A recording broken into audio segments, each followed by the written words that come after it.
Hi, this is Darrell White with Carte Blanche Media here, and today I have as my guest Miss Elizabeth Marks. She's the owner of EAM Marketing. Thank you so much for taking the time today. I really appreciate it. If you could tell me a little bit about yourself here. Thanks, first off, for inviting me to do this. I appreciate you. It was very nice meeting you on that other event we were doing together. A little bit about me personally. I've been married for 34 years. I have two children that are 10 years apart. One of those children is married, and the other just graduated from high school, giving away a little bit about my age. I also worked in the computer industry for the last 30 years. In 2017, I ventured out on my own. So that's a little bit about how I started. I love all things systems and process. I'm kind of an efficiency geek. When I was in corporate America, I was a master black belt in continuous quality improvement process. And that's all about, streamlining processes and making things efficient. So I love Awesome. helping business owners with automation strategies and offer creation. Awesome. So I think you're touching on maybe Six Sigma. Is that also kind of a name for it as well? Yes, right? It is. Yeah. Yeah. And then how did you get started from transitioning from the corporate world into building your own agency? Tell me about that journey there. Kind of interesting, I suppose. Back in, I think it was 2009, I actually created a nonprofit organization. And so my process of going through creating that nonprofit, I was learning everything about the internet and online marketing and all of that. So that started my journey of the, online marketing.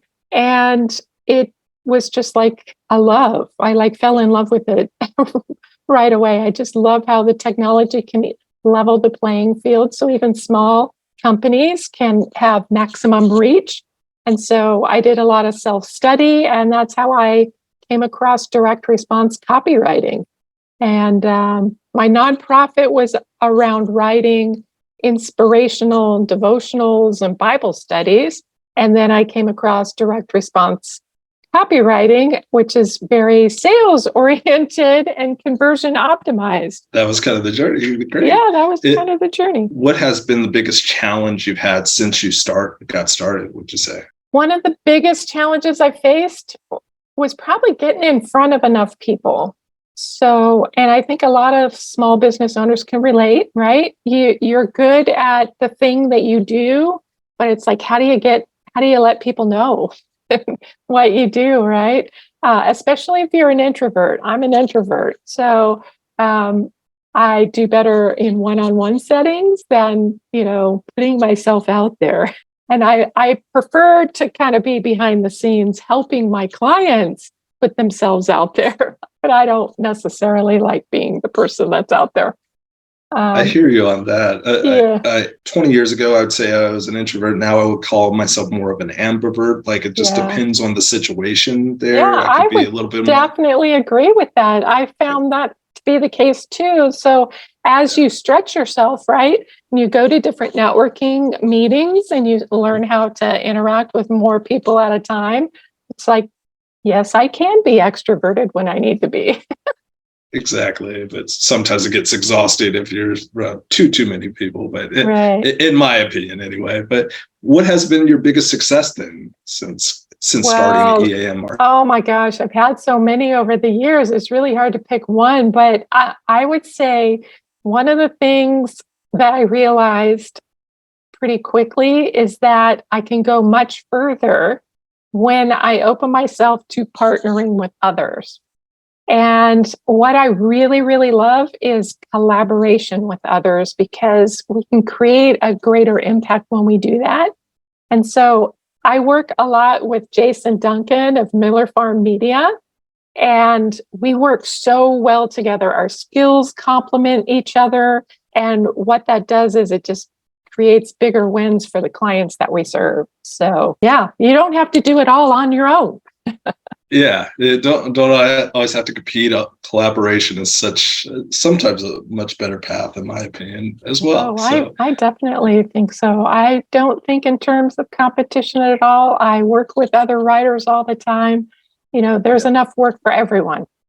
absolutely, I completely agree. And kind of moving on a little bit, like, is there a favorite marketing or copywriting book? Since I know you're kind of a big copywriter yourself, there, or just business book that has helped you along your journey? The answer to that is yes. And it would take me a long time to describe all of them. It was really hard. I thought about this, which ones would I highlight, right? Because I learn from all of them. And I'm an avid reader, so I read a lot of books. I have Sure. a stack here. You can see there's quite a few. I have Never Eat Alone by Keith Ferrazzi.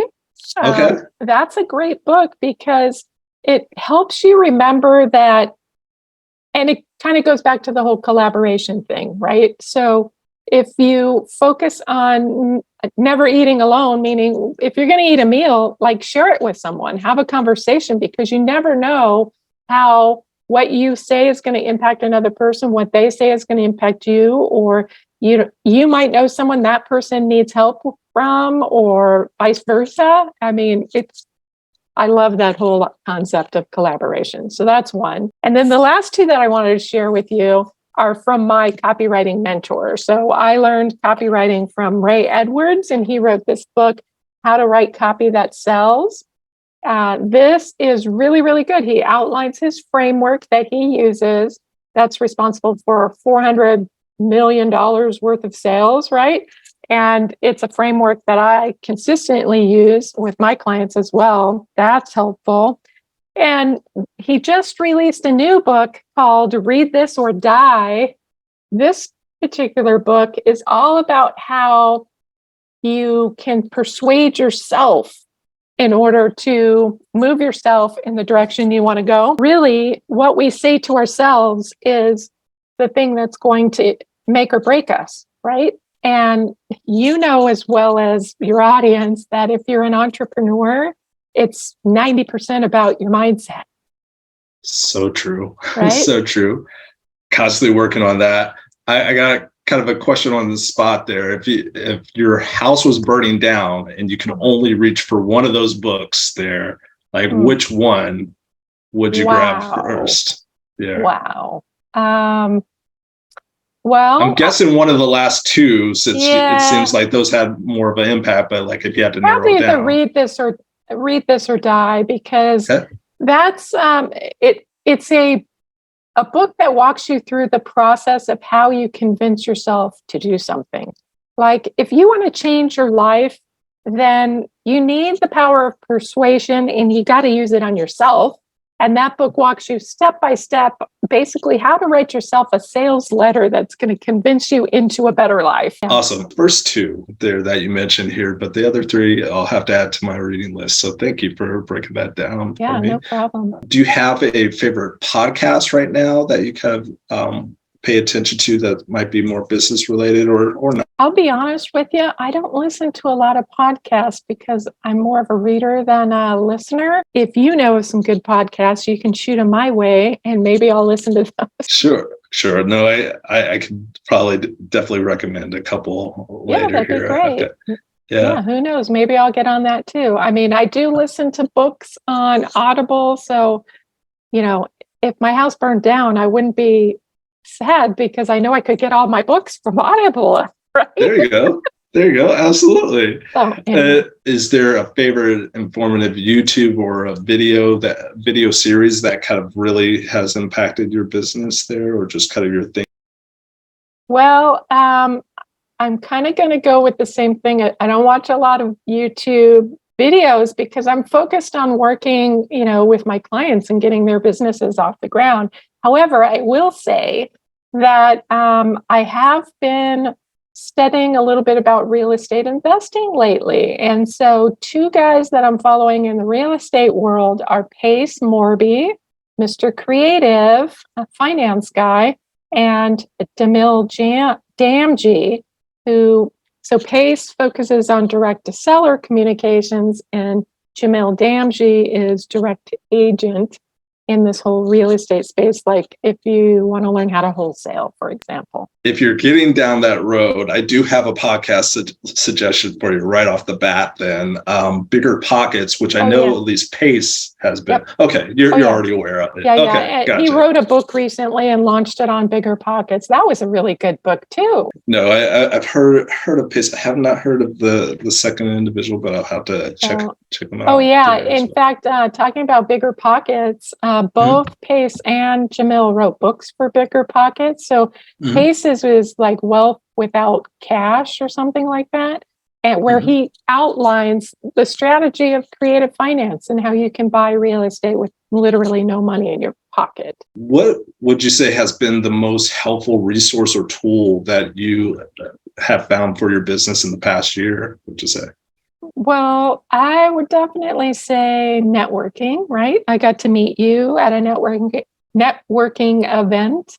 And the thing is about networking, that you need to approach it with the right attitude. You need to come at it with the right intentions. Like, it's not to enter the networking group and try and sell and push your stuff. The whole purpose of networking is to get to know human beings.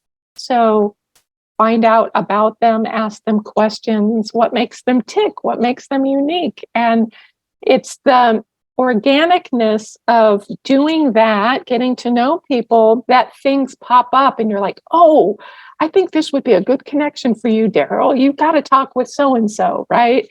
But it starts with having kind of that collaborative mindset and not like desperation, scarcity, competition, and all of that. So if you're just desperately trying to make a sale, please don't go to a networking event because you will not be happy with the results. It's kind of a turn off too there for some people. It is. We're all there. Just, get to know people. Figure out what they have, who they're looking for, how do they give. It's reciprocal, right? So the more I know about you, the more I can be thinking when I'm interacting with other people if they're going to be a good fit or not. I was just going to say I have two more questions for you here, and then we'll kind of wrap up. So what would you say is the most impactful piece of advice that you could give to somebody who's looking to improve their copy or their branding in general? Oh, sure. So I have I have more than one tip when it comes to copy. So I definitely recommend, get this book because this is going to tell you everything you need to know in a book. It's great. But specifically, if you haven't read any other book, I would say learn to write like you speak. So a lot of times, when we went to school and they taught us how to write, they taught us a very formal way to write. But copywriting isn't like that. Copywriting needs to be relational. It needs to be very direct to the person, like you're having a conversation with a person. So you need to write like you speak because how I'm speaking to you right now, is different than if I were to sit down at the keyboard and like craft some formal thing. To get someone's attention, you should write like you speak. So, don't use a lot of we this, we that. You benefit, Darrell, if you do X, Y, Z. Not we have these wonderful programs that you can benefit from, right? Kind of having a conversation with your audience there almost. Absolutely. Right? So, yeah, absolutely. And last but not least, how can people get a hold of you or learn more about you, Elizabeth? What'd you say? Super easy. You can go to my website. It's eammarketing.org. So EAM is my initials, Elizabeth and Marks. So that's my website. You can also find me on LinkedIn at Elizabeth A. Marks. And that's probably the best place. All right. Well, Elizabeth Marks, thank you so much for taking the time to be interviewed here today. Really appreciate it. And I hope you have a great rest of your day. Well, thanks very much, Darrell.